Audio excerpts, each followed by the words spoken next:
تو اصل بات لوگ یہی اب تجزیہ نگار بتا رہے ہیں، جو فائنینشیل ٹائم میں بھی مضمون چھایا ہوا ہے اس میں بھی وہ یہی کہتے ہیں کہ اصل مسئلہ جو ہے وہ ریگولنگ چینج کا ہے. انہوں نے ملٹری انسٹالیشن پہ پہلے حملے کر کے اس کو ختم کیا یا اس کو محدود کیا ہے، اور اب کل رات سے جو اسرائیل نے حملے کیے ہیں وہ جو حکومتی ادارے ہیں یا جو حکومتی سائن جس کو کہہ سکتے ہیں آپ کہ بھئی یہاں حکومت ہے، کوئی مکمل دخل ہے، یہ وہ حکومت کا ادارہ ہے یا حکومت کی پارٹی کا کوئی وہ مطلب، وہاں پر جو ہے اب حملے شروع کر دیے گئے ہیں. اور یہ اس بات کی نشانی ہے کہ بھئی وہاں پر اب ریزیوم چینج کرنے کے لیے مزید حملے کیے جائیں گے. اور ایک نقطہ نظر یہ بھی بیان کیا جا رہا ہے کہ بھئی یہ 2 ہفتے کے اندر شاید امریکہ کی جو خیال ہے وہ ریگولنگ چینج کرنے میں کامیاب ہو جائے گا اور اس کے بعد پھر وہ نئی ریگولنگ سے بات کرے گا. اب یہ سب کیا سرائیاں ہیں اخبارات کی، میڈیا کی، تو اب اصل حقیقت کیا ہے وہ جو ہم دیکھ رہے ہیں وہ یہ ہے کہ بھئی دنیا پہ صحیح ہے، ایران میں بھی اور ایرانی حملوں سے اسرائیل کے اندر بھی بہت زیادہ نقصانات جو ہو رہے ہیں بلڈنگوں کے، لیکن اسرائیل میں کیونکہ لوگ شہر چھوڑ گئے ہوئے ہیں اس لیے وہاں پر اتنا زیادہ نقصان نہیں ہو رہا. لیکن ایران میں جو ہے اب تک 657 افراد جو ہے وہ ہلاک ہو چکے ہیں، 2037 جو ہے وہ زخمی ہو گئے ہیں، جبکہ شہریوں کی تعداد جو ہے جو ہلاک ہونے والوں کی وہ 263 بتائی جا رہی ہے. اور لیکن یہ کہ بھی 164 جو ہے ملٹری کے لوگ جو ہیں وہ ان کے پرسنل وہ ہلاک ہوئے ہیں. ایک مضمون جو ہے جس کا حوالہ دیا جا رہا ہے نیو یارک ٹائم کا، اس میں یہ بتایا جا رہا ہے کہ وہ یہ کہتے ہیں کہ 12,600 افراد ایران میں اب تک ہلاک اور زخمی کی ملی جلی تعداد جو ہے وہ بتاتے ہیں کہ 12,600 کے قریب ہے. بہرحال جو بھی صورتحال ہے اس میں ایران کا ابھی تک بیچارے شہریوں کا نقصان جو ہے وہ زیادہ ہو چکا ہے. جی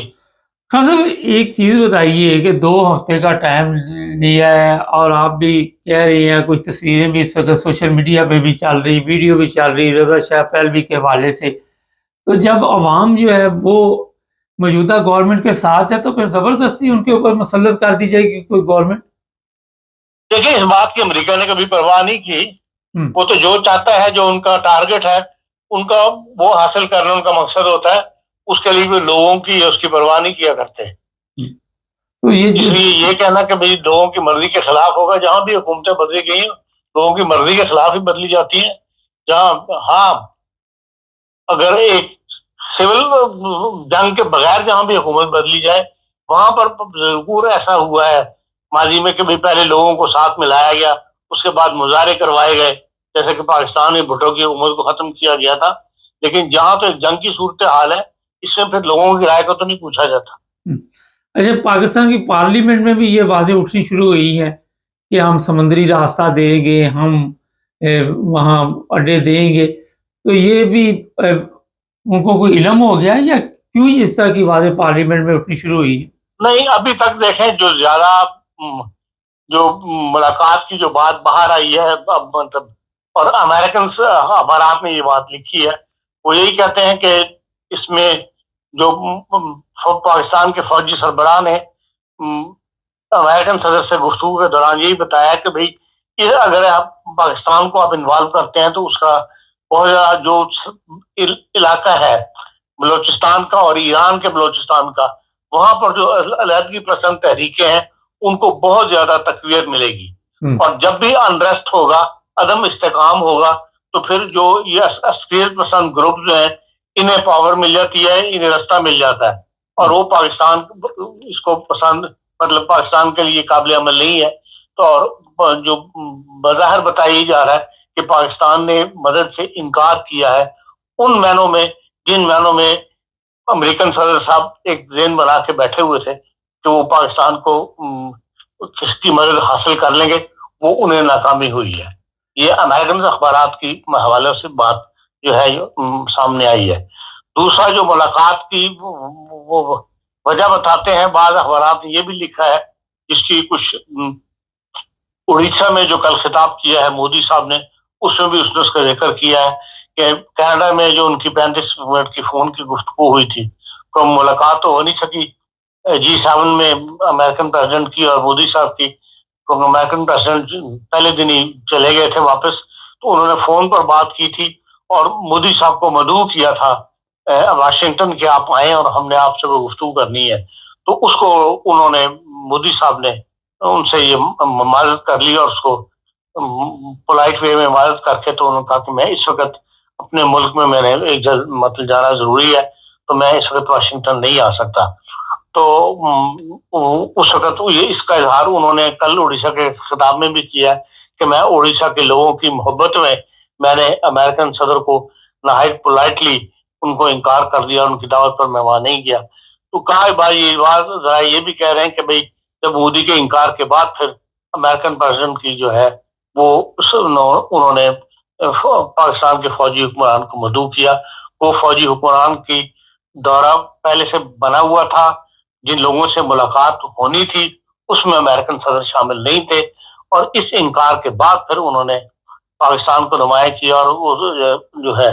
فوجی سربراہ کو ملاقات کی۔ واللہ عالم اس میں کیا بات ہے، لیکن بہرحال یہ بات اس وقت میڈیا پر موجود، نیوز کے اوپر موجود ہے۔ جی حسن، امریکہ یہ بھی اطلاع ہے کہ 2 ہفتے سے پہلے ایران پہ حملہ کر دے گا۔ اگر امریکہ حملہ کر دیتا ہے تو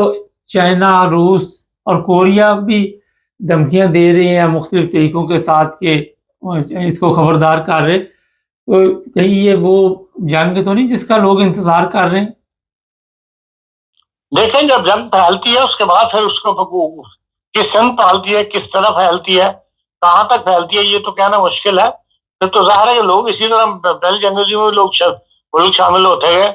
تو اب اگر جنگ لگ گئی تو کوئی بعید نہیں کہ بھئی پھر یہ عالمی جنگ کی صورت اختیار کر لے۔ اس کے لیے خدشات تو ظاہر کیے جا رہے ہیں اور ہر ملک جو ہے اپنی جگہ تیار بھی ہے، لیکن نہ تو یہ جنگ چائنا چاہتا ہے اور نہ ہی یہ جنگ مغربی دنیا چاہتی ہے۔ کم از کم یورپ تو اس جنگ کو نہیں چاہتا، بلکہ اکثریت ملکوں کے نہیں چاہتی، لیکن جو بڑی طاقتوں کے درمیان فیصلے ہو جائیں یا وہ ایک بات کا عزم کر لیں تو وہ پھر کر گزرتے ہیں، پھر ایک مجبوری جنگ بن جاتی، پھر تو اپنے آپ دفاع تو